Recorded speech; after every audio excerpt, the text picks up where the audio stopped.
Shalom, le cours qu'on va faire Be'ezrat Hashem aujourd'hui, c'est un cours sur la force de la pensée.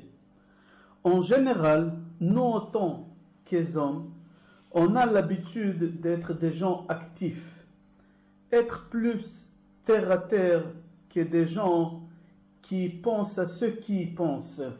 C'est-à-dire on a l'habitude plutôt de courir, de marcher, de travailler, de cuisiner. Mais moi, beaucoup moins de penser sur nos pensées. On n'essaye jamais d'améliorer nos pensées ou de travailler sur nos pensées. Nous, autant que hommes, on a l'habitude de plutôt regarder tout ce qui est réel, tout ce qui est physique. Nous, on aime être des gens, comme on dit en hébreu, tachlis. Conclusion, point final, il y a quoi? Mais penser sur nos pensées, c'est rare qu'il y ait des gens qui pensent sur leurs pensées. Est-ce que leur pensée elle est bonne ou elle est mauvaise, elle est correcte ou elle est moins correcte? Jamais, c'est rare quand on pense sur nos pensées ou on essaye d'améliorer ou de travailler sur nos pensées. D'après le sage de Talmud, et les sages d'aujourd'hui, quand j'ai dit les sages d'aujourd'hui, c'est les scientifiques d'aujourd'hui, tous ils sont d'accord, que ce soit des gens des religions ou des gens scientifiques, disent que si on va vivre avec une pensée objective, correcte, bonne, notre qualité de vie, elle changera et elle va s'améliorer beaucoup, énormément. Même notre santé. En hébreu, on dit marshava, c'est penser. Besimcha, c'est les mêmes lettres. Avec joie, c'est les mêmes lettres. Penser et avec joie, en hébreu, c'est les mêmes lettres. C'est-à-dire, avec une bonne santé, avec une bonne pensée, on peut être des gens joyeux et vivre avec joie. Et ceux qui vivent avec joie, toutes les maladies s'éloignent d'eux. On va essayer de développer les paroles de nos sages concernant la bonne pensée, une pensée exacte comme il faut. Et comme ça, on aura une qualité de vie beaucoup mieux de celle qu'on a aujourd'hui.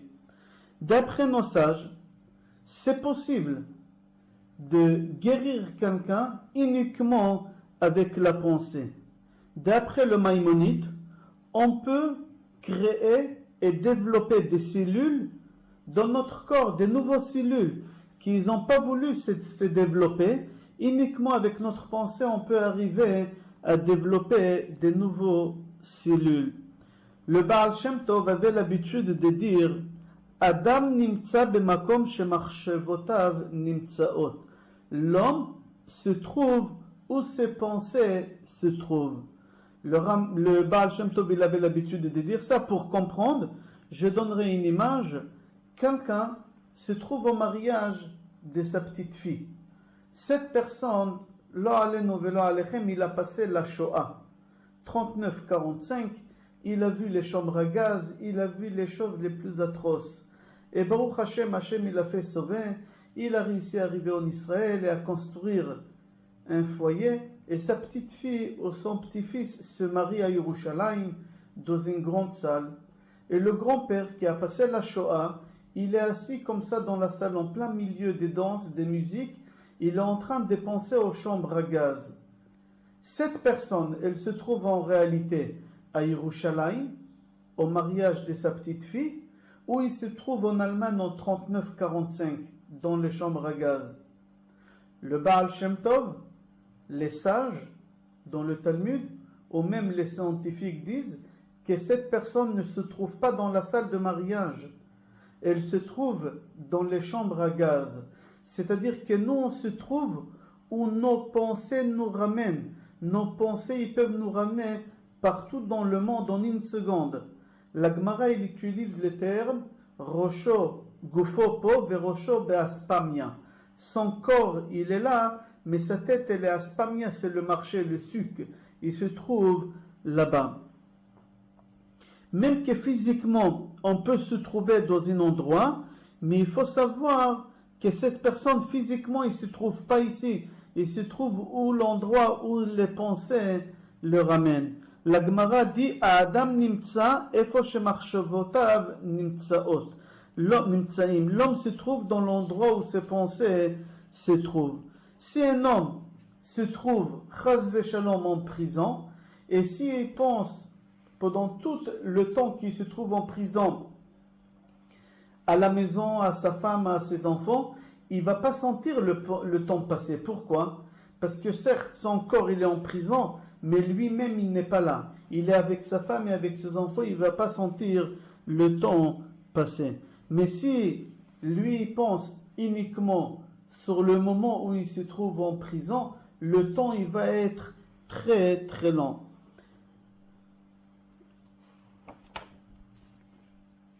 Le Rabbi Shimon Bar Yochai, il était dans la grotte avec son fils pendant 12 ans et une année de plus après pour apprendre comment vivre avec la société. Rabbi Shimon Bar Yochai, s'il n'aurait pas su, avec son fils Rabbi Elazar, s'il n'aurait pas su contrôler ses pensées et être ailleurs qu'être dans cette grotte, alors c'est évident qu'il serait devenu fou, Rabbi Shimon Bar Yochai et son fils. Pourquoi? Parce que ça aurait été très très long et ça aurait été pas possible d'étudier, d'écrire les Zohar qu'il a écrit avec son fils dans la grotte. C'est-à-dire, on dit comme ça, l'homme se trouve dans l'endroit où ses pensées se trouvent. Ça ne nous intéresse pas à savoir où le corps se trouve. Est-ce que le corps il se trouve ici, ailleurs, ou dans un endroit où ça fait très très mal. Mais l'homme avec sa pensée, il peut se détacher de l'endroit où il se trouve. Pourquoi les animaux, quand ils marchent, ils regardent vers le bas?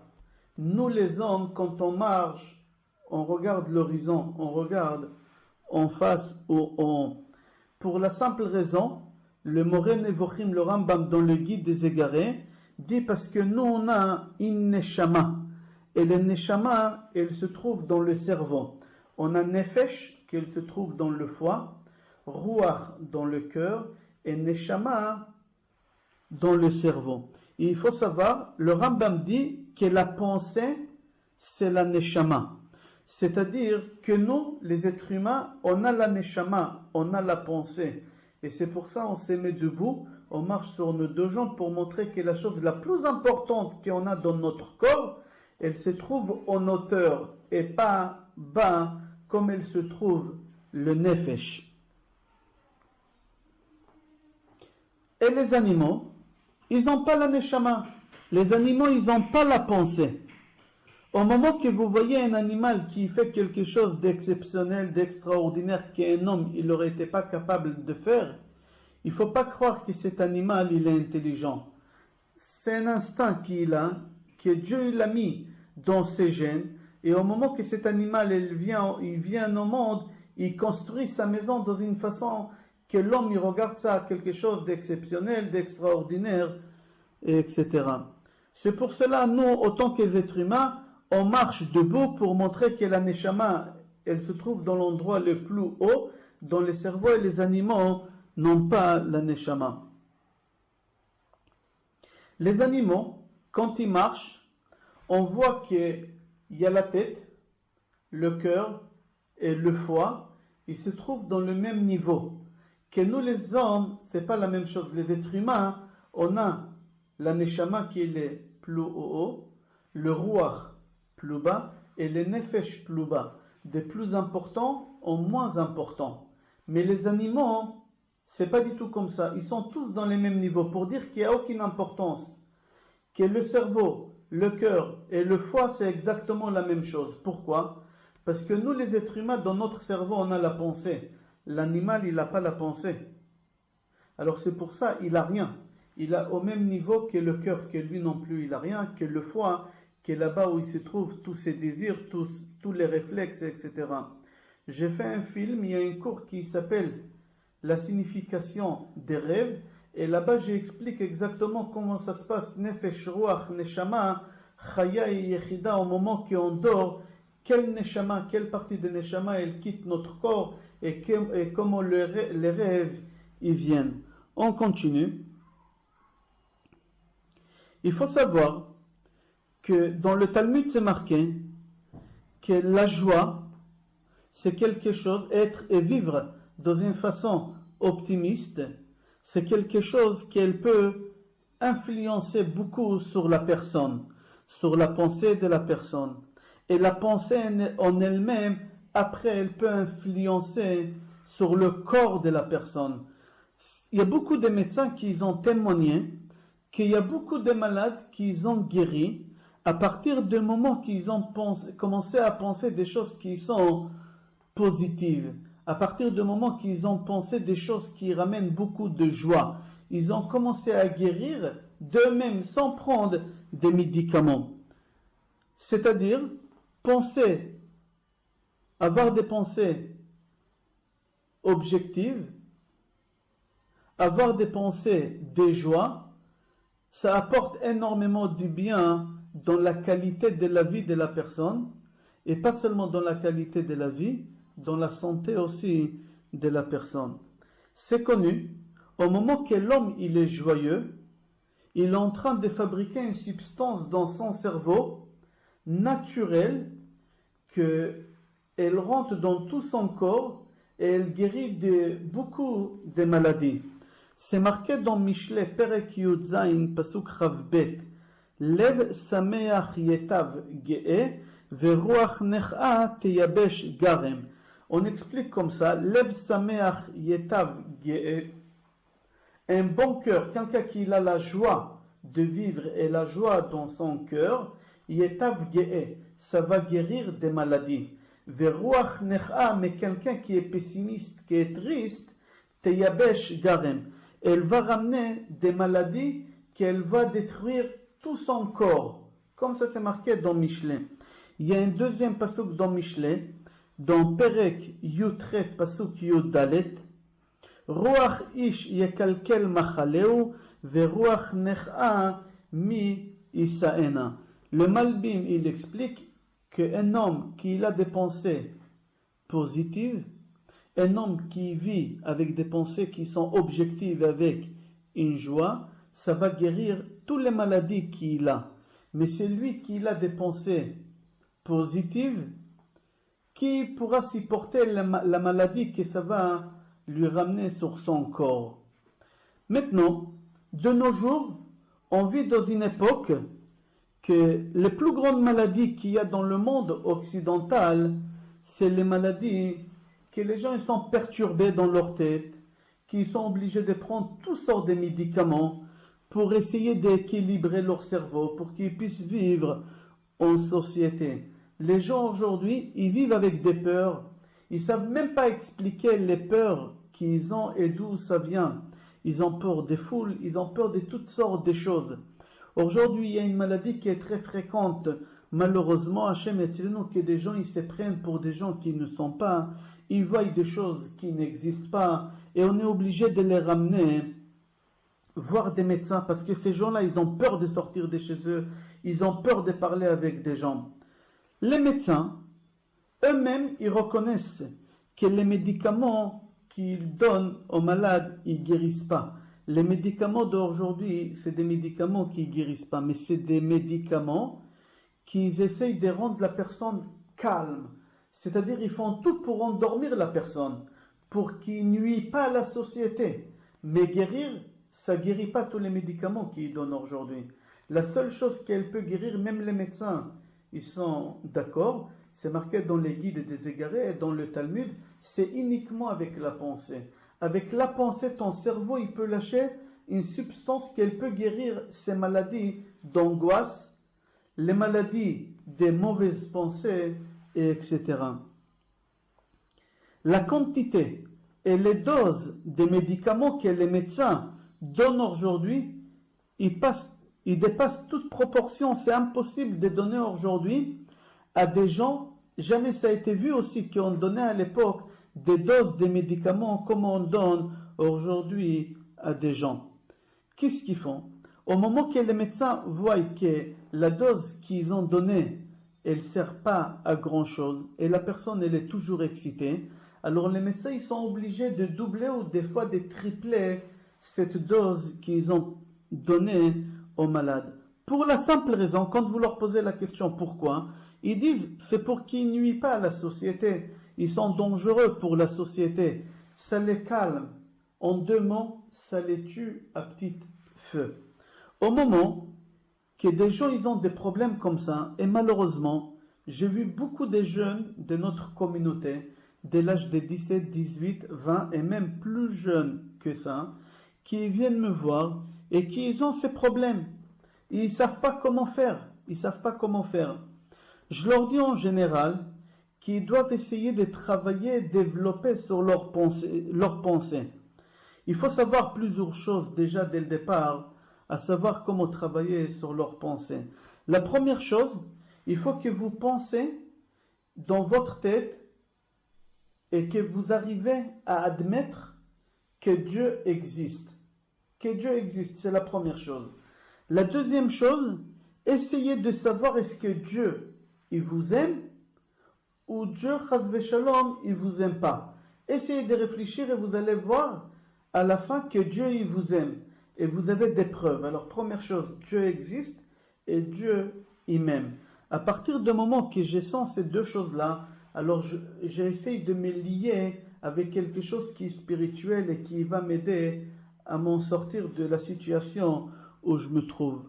Troisième chose, je leur dis qu'il faut qu'ils sachent que personne au monde, il ne peut pas me faire du mal sans l'accord d'Akadosh Baruch Hu.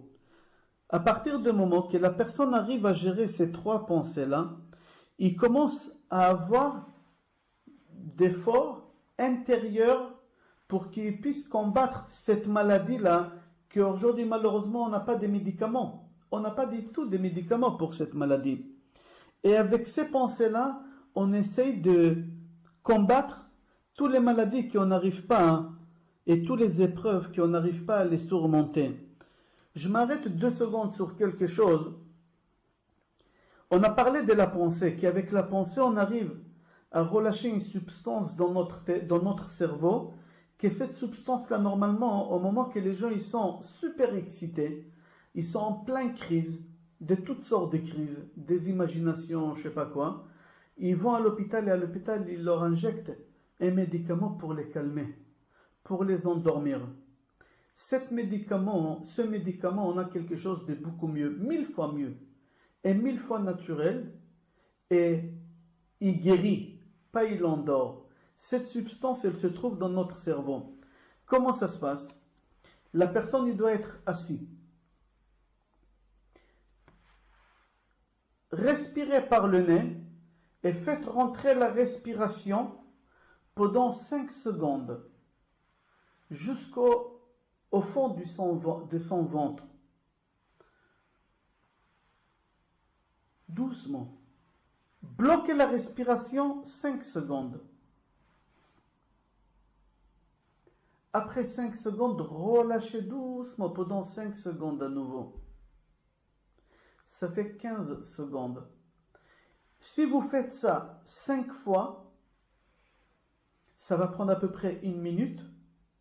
Le cerveau, tout de suite, il va relâcher cette substance qui est naturelle, que normalement à l'hôpital, il nous injecte uniquement pour nous calmer, pour nous endormir, pour qu'on ne nuise pas à la société. Et ça peut abîmer autre chose dans notre corps, tout ce qui nous injecte. Mais si j'arrive avec ma pensée, et j'arrive aussi avec la façon de respirer comme j'ai expliqué, notre cerveau il va relâcher cette substance qu'elle va nous guérir. Le Rambam dit que celui qui n'a pas de la pitié sur son cerveau, il aurait été préférable qu'il ne vit pas. Pourquoi? Parce que cette personne, elle deviendra animal à la fin de sa vie. Celui qui ne pense pas objectivement, celui qui n'utilise pas les ustensiles que Dieu il lui a donnés objectivement, penser avec la joie, cette personne à la fin, il arrivera comme un animal, que l'animal il n'a rien dans le cerveau, ça deviendra tout exactement la même chose. Pourquoi? Parce que la différence qu'il y a entre un homme et un animal, c'est la pensée. Quelle différence il y a entre un ordinateur ou une machine tout simplement et l'homme. Que l'ordinateur ne pense pas, il s'améliore pas, il crée pas. Mais l'homme, avec sa pensée, il développe, il peut créer des choses. Les machines, non. Le mot en hébreu, melech, roi, même, lamed, chaf, c'est les premières lettres d'en vers le bas de moach, lev, kaved, moach le cerveau, lev le cœur, kaved le foie. Si vous prenez les premières lettres de ces trois mots là, ça va sortir roi. C'est-à-dire quoi? C'est lui qui arrive à commander et à gérer de son cerveau avec sa pensée, son cœur et son foie. Lui, il est considéré comme un roi. Un roi, c'est celui qui commande, c'est lui qui gère. C'est lui qui arrive avec son cerveau, avec le cerveau, de commander, de gérer tout ce qu'il a dans le cœur, tous ses désirs, toutes ses pulsions, et tout ce qu'il a dans le foie, dans le kaved. Lui, on l'appelle roi. On va revenir dans le livre des guides de Végaré, que le Rambam il a écrit. C'est marqué là-bas, Hirhure Avera, Kashim me Avera. Avoir des pensées de péché, c'est pire que le péché lui-même. Il faut comprendre ce que le Rambam veut dire. C'est pas que au moment que tu penses de faire le péché et après tu as passé à l'acte, alors la pensée, tu vas beaucoup être puni que par l'acte que tu as fait. C'est pas ça. Le Rambam explique dans le guide des égarés que la pensée, la mauvaise pensée, elle abîme et elle salit le corps et l'âme de la personne.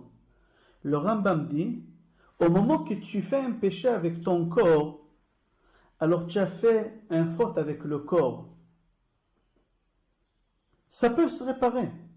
Mais à partir du moment que tu as fait un péché avec ta pensée, alors là tu as abîmé la neshama. Tu auras énormément du mal à réparer. Pourquoi? Parce que là tu étais en train de faire un péché avec la chose que tu as dans ton corps, qui est plus important et le plus honorable que c'est la pensée. C'est la neshama. La neshama, c'est la pensée qu'elle se trouve dans le cerveau. Et pour cela, le Rambam dit qu'avec la pensée, on va être puni beaucoup plus que le péché lui-même. Pourquoi? Parce qu'avec la pensée, on a abîmé quelque chose que Dieu nous a donné, quelque chose d'important, quelque chose d'honorable. Dieu nous a donné la pensée pour qu'on puisse avancer avec cette pensée, monter. Et nous, qu'est-ce qu'on a fait avec cette pensée? On l'a utilisé le contraire. Avec nos pensées, on doit faire uniquement des choses qui sont bonnes, qui nous élèvent spirituellement. On doit, avec notre pensée, penser, regarder la nature, toute la nature qu'il y a et comprendre la grandeur d'Akadosh Baruch Hu. Comme c'est marqué à Shammai Mesaprim Kevod El, U'ma'aseh yadav magid harakia. À Shammai Mesaprim Kevod El. Regardez seulement le ciel. Seulement vous regardez comment ça se passe là-bas. Et vous allez comprendre la grandeur de Akadosh Baruch Hu. Sans parler. Seulement en regardant. Si Chas v'Shalom tu fais le contraire, on appelle ça Kesef irbeti lahem vezahav natnu la Baal. Je vous ai donné de l'argent, et avec cet argent vous avez fait de l'or, et cet or vous avez donné à la Avodah Zara. Akadosh Baruch Hu nous a donné de l'argent. C'est la neshama. Avec cette neshama, on peut faire de l'or. C'est la pensée. Mais nous, au lieu de faire des pensées en or, on a fabriqué des pensées en pierre ou en bois. Et là, Akadosh Baruch Hu, il se fâche. Il dit, j'ai donné quelque chose pour que tu puisses avancer et monter. Et toi, tu as fait le contraire.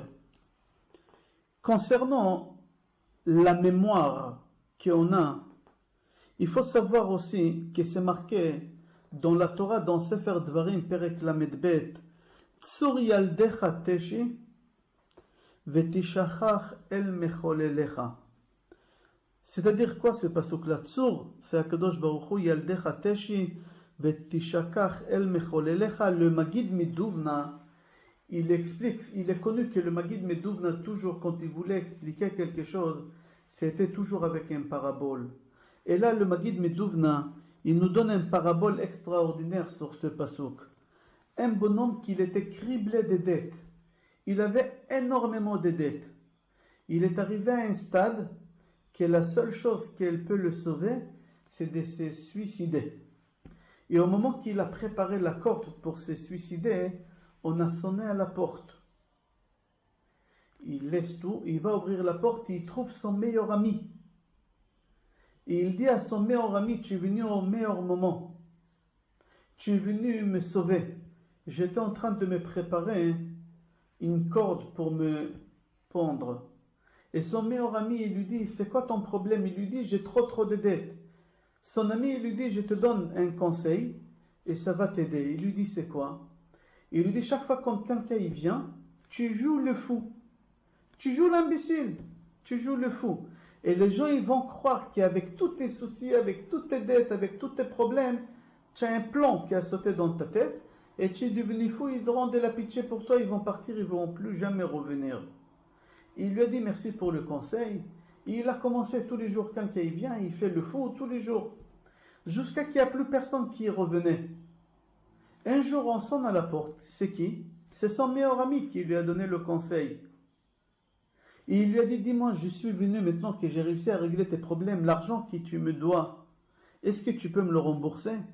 Lui, il a entendu ça, tout de suite il a monté sur la table, et il a commencé à jouer le fou.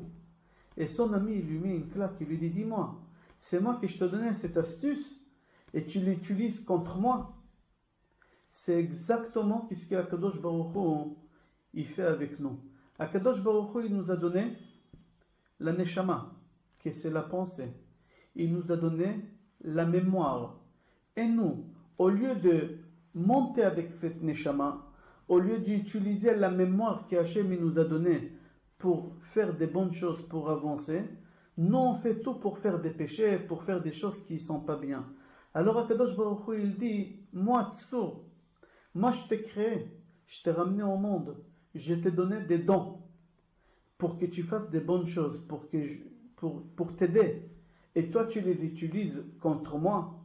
C'est exactement avec la pensée. Akadosh Baruch Hu, il nous a donné un cadeau exceptionnel. C'est la force de l'oubli. La force de l'oubli. C'est pour notre bien qu'Akadosh Baruch Hu, il nous a donné. Et nous, on utilise ça aussi contre lui. On fait, soi-disant, qu'on a oublié de mettre les tefilines, on a oublié de faire Shabbat, on a oublié de faire ci, on a oublié de faire ça. Et là, Akadosh Baruch Hu, il se fâche. Il y a aussi un sort de pensée, il y a plusieurs sortes de pensée chez l'homme. Il y a une sorte de pensée qui s'appelle la donet chavero lekav zchut. Juger son ami toujours en bien. Je donne un exemple. On raconte sur Rabbi Aryeh Levin, que c'était un des premiers grands rabbins de Yerushalayim, qu'à l'époque en Israël, on avait beaucoup de lépreux. Beaucoup de lépreux. L'ami proche de Rabbi Aryeh Levin, c'était sa chavruta, c'était son copain d'études. Il a eu la maladie, la lèpre, et il est mort.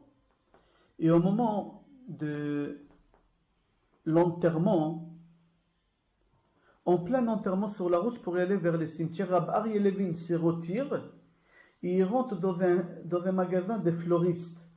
Il achète un pot dans son sac et il retourne et il continue à marcher. Il y a quelqu'un qui a osé aller voir Rabbi Aryeh Levin et il lui a dit, je trouve que c'est mal élevé. Au moment triste, au moment de l'enterrement de quelqu'un proche, au moment d'un ami, un compagnon d'études, de se retirer, aller faire ses courses personnelles. Rabbi Aryeh Levin il lui a dit, tu te trompes, j'ai pas fait des courses personnelles. Il lui a dit, ce matin, j'étais à l'hôpital et j'ai entendu que quelqu'un que je connaissais, que je lui mettais les tefilines tous les jours, il est mort de cette maladie. Et normalement, à l'hôpital, quand quelqu'un il mourait de cette maladie, on prenait toutes ses affaires dans un sac et on les brûlait. Pour brûler toute la maladie. Et j'ai demandé à l'infirmière où ils sont les tefilines. Et elle a dit qu'elle a mis dans le sac pour brûler tout. Et j'ai réussi à la convaincre de me donner les tefilines pour que je puisse les enterrer. Et elle m'a dit d'accord, à une seule condition, que tu me ramènes un pot en argile pour que je puisse les mettre à l'intérieur moi-même, en sécurité, bien fermé, et après tu vas l'enterrer. Il a dit, si je suis parti au milieu, c'était pas pour moi. C'était pour que je puisse courir après tout de suite à l'hôpital, pour que je récupère la paire de tefilines, que je la mets dans le pot d'argile pour qu'on puisse l'enterrer. Ça s'appelle pouvoir contrôler ses pensées et juger son prochain en bien. La Torah, c'est une des 613 mitzvot de la Torah, qu'avec notre pensée, on doit juger notre ami, notre prochain, notre voisin en bien. Au moment que tu vis une vie que tu juges toujours, tous les gens qui sont autour de toi, tu les juges toujours en bien, alors tu vas vivre avec une ambiance joyeuse.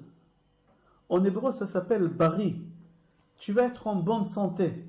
C'est quelque chose qui éloigne toutes les maladies. Chazal disent, nos ancêtres disent, aposel bemumo posel. Si tu critiques quelqu'un, tu critiques pas la personne, tu critiques toi-même, parce qu'au moment que tu vois les défauts de quelqu'un, chez la personne, tu vois les défauts que toi-même tu as. Alors si tu arrives à critiquer quelqu'un sur les défauts qu'il a, sache que toi-même tu as ces défauts-là. Parce que au moment que tu ne vois pas les défauts de quelqu'un, parce que lui, il n'a pas des défauts que toi, tu as. On va essayer de parler. Dis notre pensée. Cette pensée, on l'appelle Negina. C'est le chant, la musique. Il faut savoir que la musique, c'est tellement important chez nous dans la Torah, et c'est tellement spirituel la musique, à tel point que les plus grands kabbalistes disent que dans le monde futur, il y a là-bas des portes, il y a 50 portes. Et la porte de la musique, elle est collée à la porte de Ruach HaKodesh. C'est-à-dire, pour pouvoir atteindre tous ces échelons et arriver à Ruach HaKodesh, tu es obligé de passer par la musique. Comme on voit dans le Nevim, Kenagen Amenagen, c'est-à-dire que les prophètes, ils arrivaient à voir des choses au moment qu'on chantait avec eux avec des instruments de musique. Au moment qu'ils entendaient des instruments de musique, ça les élevait. Parce que la musique, c'est une des choses les plus spirituelles qu'on a aujourd'hui. Il faut savoir qu'en hébreu, le mot shir, chant, en langage biblique, ça c'est en hébreu moderne, shir, c'est chant. Mais en langage biblique, shir, ça veut dire un cercle. Et pourquoi un chant, on l'appelle cercle? La Gemara dit, parce qu'avec un chant, on peut boucler, on peut fermer un cercle entre toi, l'homme, et Dieu. C'est-à-dire avec un chant, tu peux t'attacher avec Akadosh Baruch Hu. Tu peux t'attacher dans deux mondes spirituels. Il faut savoir que le chant, c'est quelque chose de très très élevé, très très spirituel. C'est comme la Neshama. Le Maharal dit que la vraie danse, c'est quand on danse en cercle. Pas comme on danse aujourd'hui dans des endroits qui ne sont pas cachés, ou comme tous les gens ils dansent. Le vrai danse, le Maharal dit, c'est quand on danse en cercle, on se donne la main et on danse en cercle. Notre Neshama, elle se lève et on ne se rend pas compte. Pourquoi? Parce qu'au moment qu'on fait un cercle, on forme un cercle, ça revient encore le shir. C'est quoi le shir? Ce cercle-là qui nous lie à Kadosh Baruch Hu. Et remarquez, au moment que quelqu'un danse, et il fait un cercle sans se rendre compte, il saute en l'air, il danse en sautant. Pourquoi? parce qu'il se met dans une situation de spiritualité tellement élevée qu'il essaye de détacher son corps sans se rendre compte de la terre, qu'elle représente la matière. Au moment qu'on danse et on saute, on essaye de se détacher de la matière et de ce monde qui est matériel et d'essayer de s'attacher dans les mondes spirituels qui sont élevés.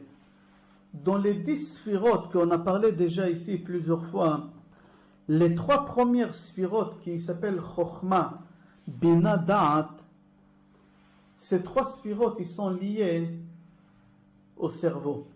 Les 7 autres, ils sont liés aux sentiments de corps de l'homme. Et là-bas, j'explique c'est quoi Chokhmah. Chokhmah, ça donne la possibilité à l'homme de comprendre des choses qui sont sages, développer les choses. Bina, c'est quelque chose qui est plus élevé de Chokhmah, c'est-à-dire c'est de comprendre, déduire des choses qu'on a dit. C'est encore beaucoup plus profond, d'accord? En fixant les choses que j'ai dit, tu arrives à approfondir la chose et comprendre autre chose. Ça c'est Chokhmah Bina. Et il y a Da'at. Da'at, c'est la force que l'homme a de pouvoir séparer entre, de séparer ou de attacher entre la Bina et la Da'at et former des choses qu'on n'a pas déduit avec Chokhmah et Bina. Tu développes quelque chose qui est en plus, que tu n'as pas compris seul avec Chokhmah et Bina. On va expliquer tout ça. Le Rambam dit que dans les 613 mitzvot, il y a beaucoup de mitzvot que c'est des mitzvot qu'on ne les fait pas. C'est des mitzvot qu'on doit penser. C'est avec la pensée qu'on les fait. Par exemple, Lotisnaet achicha bilvavecha, ne haïs pas ton frère dans ton cœur. Pensez la sortie d'Égypte. Pensez à Amalek, Haman, la joie. Il y a beaucoup de mitzvot dans la Torah que ce n'est pas des mitzvot qu'on doit passer à l'acte.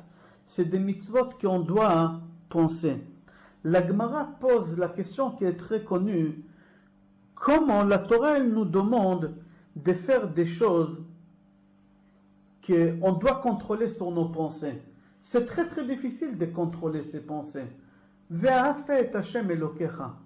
Tu dois aimer ton Dieu. Comment tu peux me demander de contrôler mes pensées et à aimer Hashem? C'est quelque chose qui ne dépend pas de moi. La Gemara répond que en vrai, tu peux commander et gérer tes pensées sans aucun problème. Seulement les choses que tu veux, oui, tu peux. Mais il y a des choses que tu n'as pas envie, alors tu ne peux pas. Mais avec ton désir, avec ton envie, tu peux contrôler tes pensées. Tu peux contrôler tes pensées. Et au moment que tu contrôles, tu arrives à contrôler tes pensées, alors là, tu peux arriver à faire ces mitzvot d'aimer Hachem, la sortie d'Égypte, Amalek, etc., etc.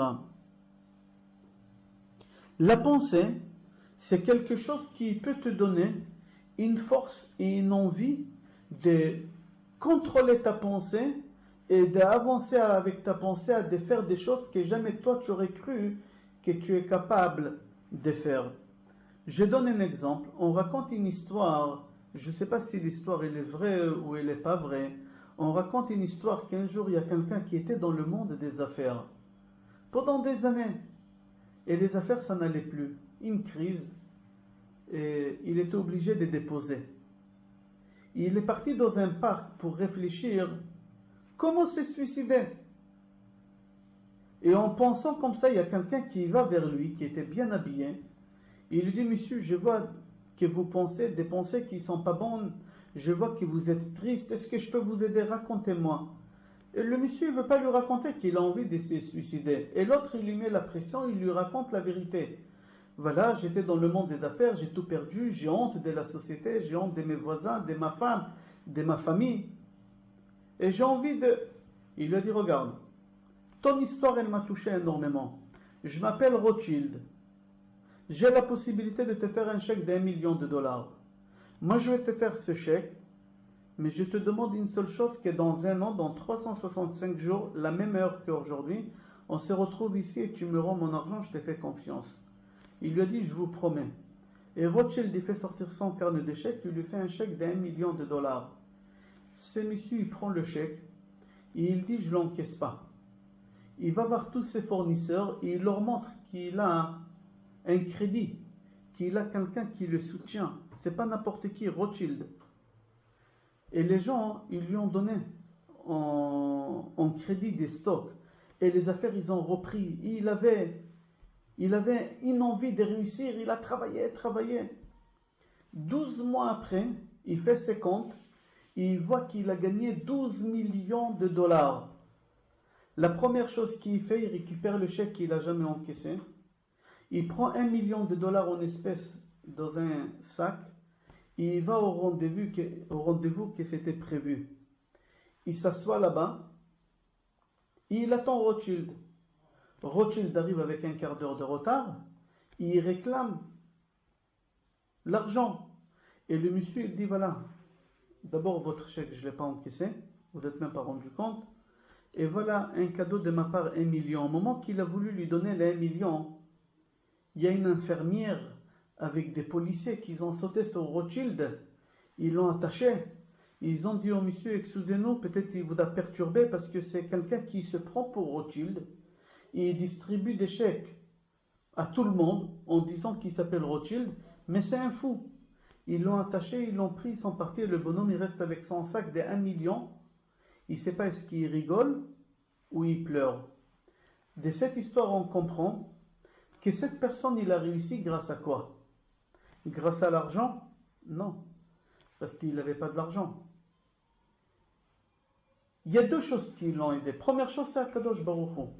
C'est évident, la question, elle ne se pose pas. La deuxième chose qui lui a fait réussir, c'est sa pensée.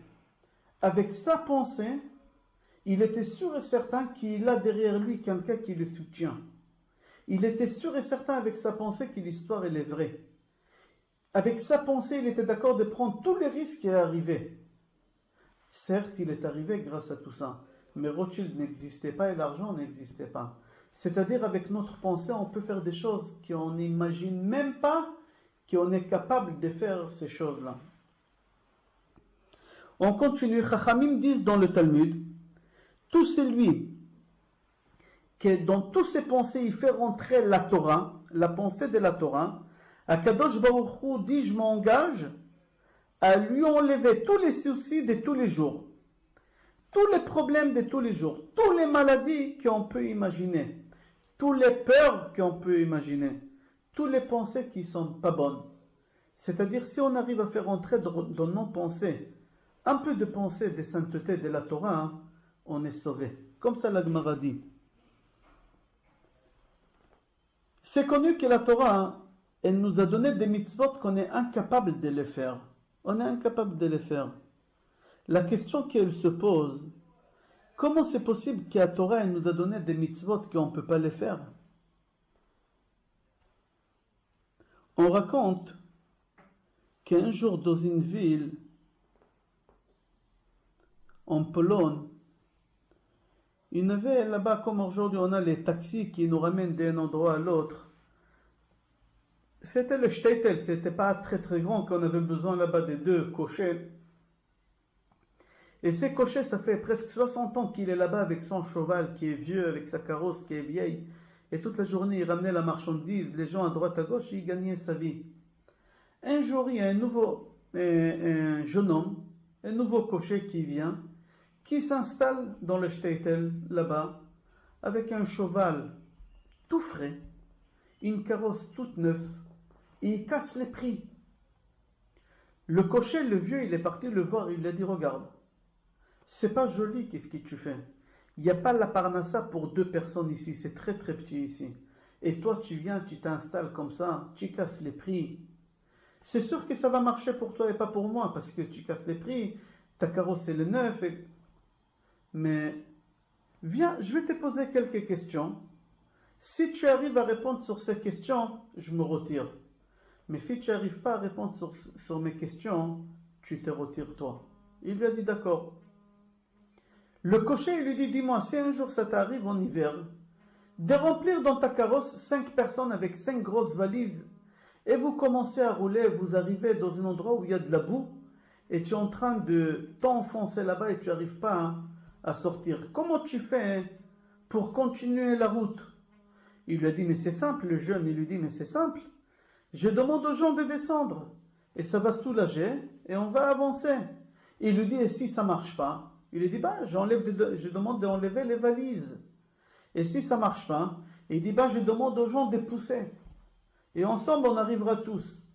Le cocher il lui a dit, tu as raté ton examen.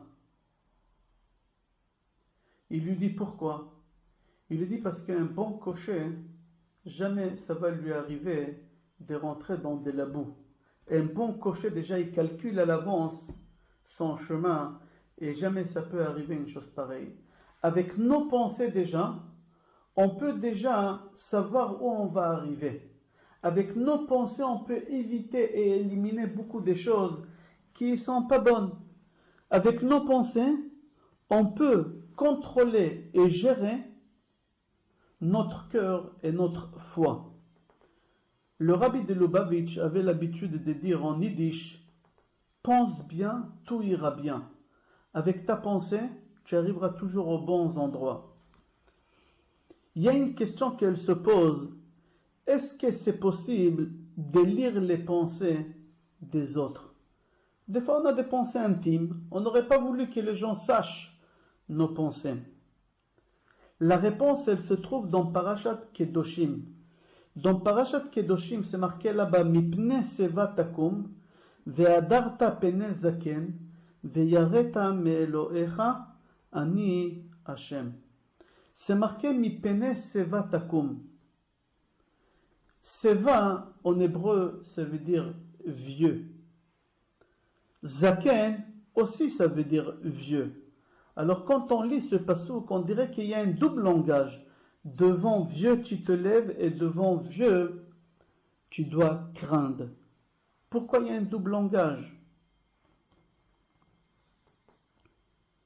Et à la fin de ce passouk, c'est marqué, une menace. Ve'yareta me'elohecha, fais attention. Moi, Dieu, je regarde tout et je vais te punir si tu ne fais pas cette chose. La Gemara répond et dit non, il n'y a pas un double langage ici. Ici, on parle de 2 personnes différentes.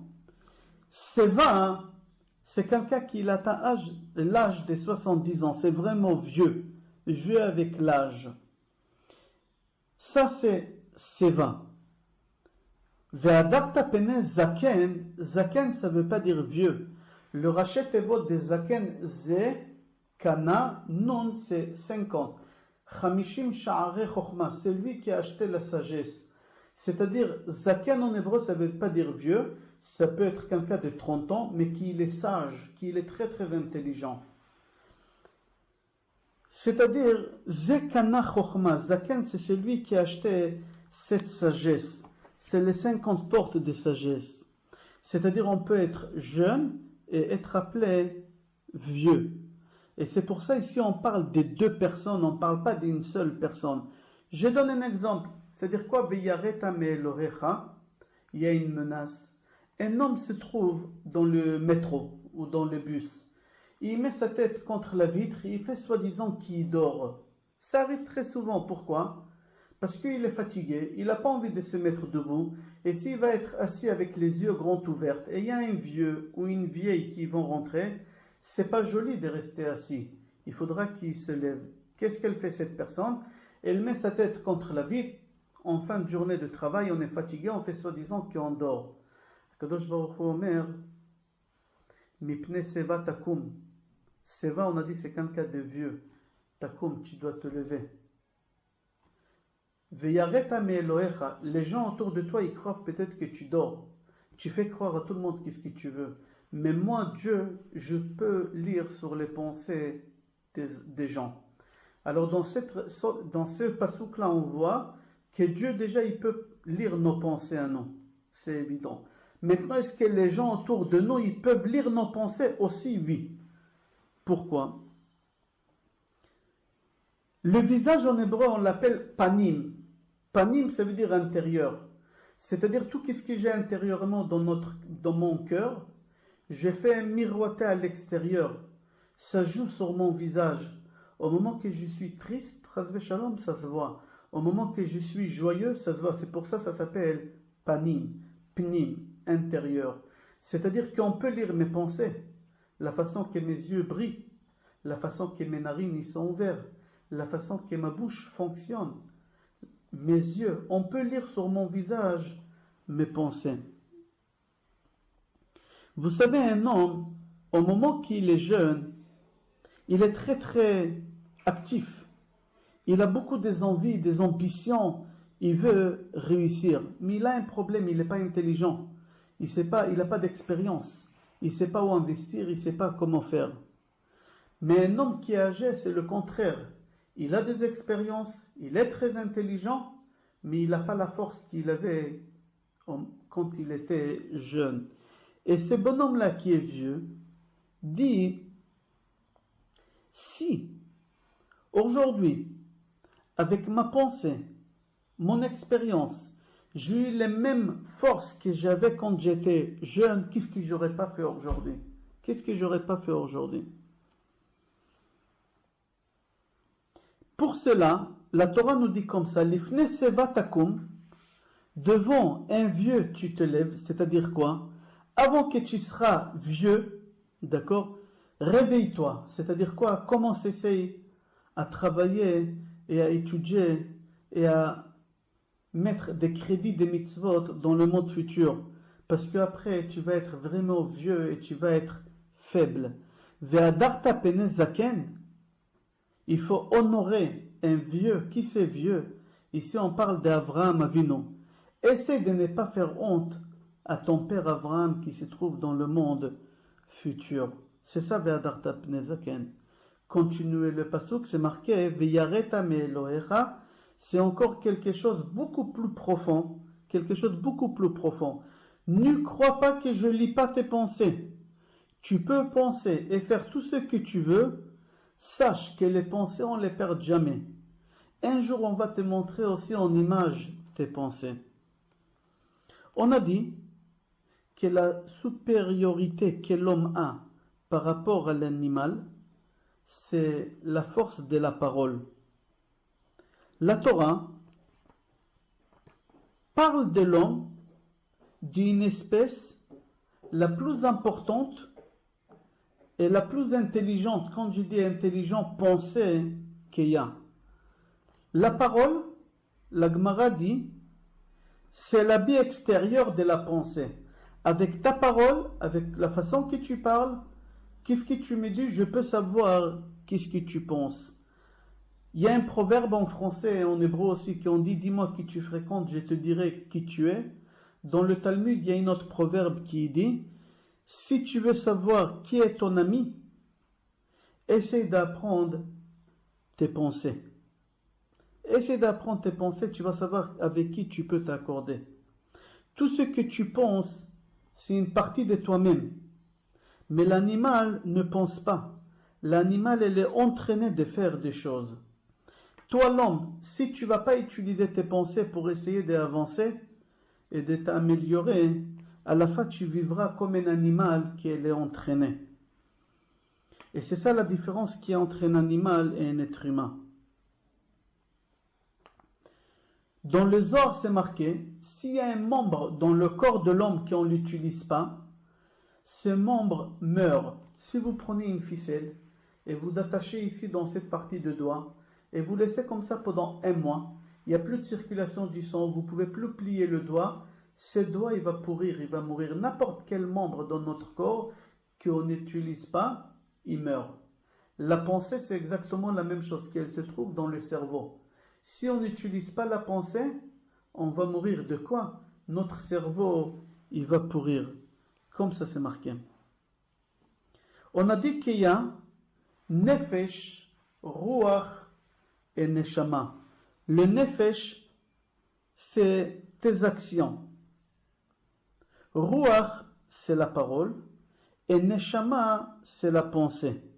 C'est-à-dire qu'on voit que l'endroit le plus important et le plus élevé dans le corps, c'est la Neshama, où il y a la pensée. C'est-à-dire que l'homme, il est tellement important parce qu'il arrive à penser.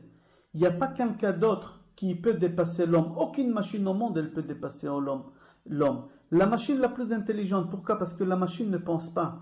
La machine ne développe pas. Une seule personne qui développe, c'est l'homme. Je donne un exemple. Il y a une loi dans la Torah qui est bizarre. Si moi j'étais témoigné au tribunal sur quelqu'un on doit le tuer après, j'ai fait un faux témoignage. Maintenant, on a tué cette personne à cause de moi. Et on s'est rendu compte après que j'ai fait un faux témoignage. C'est quoi ma punition? Rien. Rien. Je vais plus loin. Si j'ai monté un coup contre quelqu'un, et pour arriver à témoigner au tribunal pour qu'on le tue, mais cette fois-ci, je n'ai pas réussi. Ils se sont rendus compte avant. Qu'est-ce qu'on fait à cette personne qui a voulu faire un faux témoignage? On doit lui faire ce qu'il a pensé faire. C'est-à-dire, si je pensais tuer quelqu'un et on ne l'a pas tué, on doit me tuer. C'est absurde. Tout à l'heure, j'ai témoigné et on a tué la personne et on ne me fait rien. Et là, on n'a pas tué encore la personne et on me tue. C'est absurde. Comment c'est possible? La réponse est simple, parce qu'on dit que au moment que tu as pensé et tu as tout fait pour accuser quelqu'un, et on t'a attrapé en plein milieu, alors on te punit, on te tue. Pas parce que qu'est-ce que tu as voulu lui faire, parce que tu as utilisé le membre le plus important dans ton corps que Dieu t'a donné, que c'est la pensée, où elle se trouve la neshama pour faire des choses pareilles, alors il faut mieux que tu pars. Mais si déjà tu as fait l'acte et tout est fini, alors tu as arrêté aussi de penser. Alors si tu as arrêté de penser, on va te punir sur quoi? On voit d'ici que la pensée c'est quelque chose qui est très très important. La pensée c'est comme ce jeu-là, Rumborg, on appelle ça, qu'on jette, c'est un genre de triangle, on les jette et ça revient. Boomerang, je crois que ça s'appelle. Et c'est exactement la pensée. C'est-à-dire la pensée, tu la jettes, tu la utilises, et ça détruit intérieurement, si tu ne sais pas comment utiliser la pensée comme il faut. Mais à partir du moment que tu sais utiliser la pensée, avec des pensées de la Torah, avec des pensées objectives, avec des pensées des simcha, ça va te guérir de toutes les maladies. Je vous souhaite bracha ve'atzlacha et kol tov.